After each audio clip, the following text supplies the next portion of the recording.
بسم الله الرحمن الرحيم.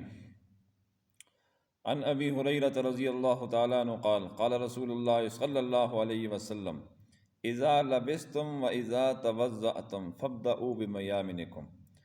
حضرت ابو ہریرہ رضی اللہ تعالیٰ عنہ فرماتے ہیں کہ نبی کریم صلی اللہ علیہ وسلم نے ارشاد فرمایا کہ جب تم لباس پہنو اور جب تم وضو کرو تو اپنے دائیں اعضاء سے ابتدا کیا کرو۔ مطلب اس حدیث مبارکہ کا یہ ہے کہ کوئی بھی کام کیا جائے تو اس کی ابتدا دائیں طرف سے کرنی چاہیے۔ یعنی مثال کے طور پر یہاں پر وضو کا اور لباس کا ذکر کیا گیا ہے کہ جب وضو کیا جائے تو پہلے جب بندہ دھوتا ہے، ہاتھ دھوتا ہے، کونی دھوتا ہے چہرے کے بعد، تو دائیں طرف والی دھونی چاہیے 3 مرتبہ وغیرہ وغیرہ، اسی طرح ساری۔ اسی طرح جب لباس پہنا جاتا ہے تو پہلے دائیں آستین ڈالنا چاہیے۔ اسی طرح جب شلوار پہنی جاتی ہے یا جوتا پہنا جاتا ہے تو دائیں پاؤں کے ذریعے سے آغاز کرنے چاہیے۔ اللہ تبارک و تعالیٰ کو یہ عمل بہت ہی محبوب ہے۔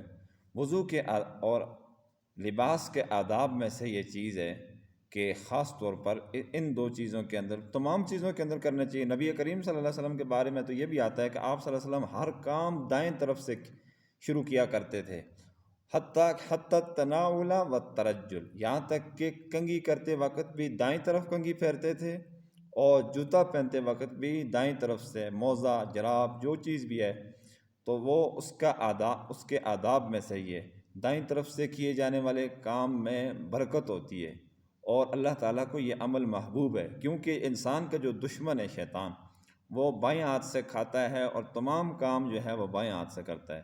نبی کریم صلی اللہ علیہ وسلم نے حدیث میں ارشاد بھی فرمایا ہے کہ فَإِنَّ الشَّيْطَانَ يَأْكُلُ بِشِمَالِهِ وَيَشْرَبُ بِشِمَالِهِ، تم دائیں ہاتھ سے کھانا پینا کیا کرو، بائیں ہاتھ سے نہ کھانا، کیونکہ اس سے یہ جو تمہارا دشمن ہے شیطان، وہ بائیں ہاتھ سے کھاتا پیتا ہے۔ اس لیے شیطان کی مخالفت ہر اعتبار سے ضروری ہے، لیکن کسی بھی کام کے آغاز میں جو ہے ابتدا جب کی جاتی ہے اس کو دائیں طرف سے کرنا چاہیے۔ اللہ تبارک و تعالی ہم سب کو ان احادیث مبارکہ پر عمل پیرا ہونے کی توفیق عطا فرمائے۔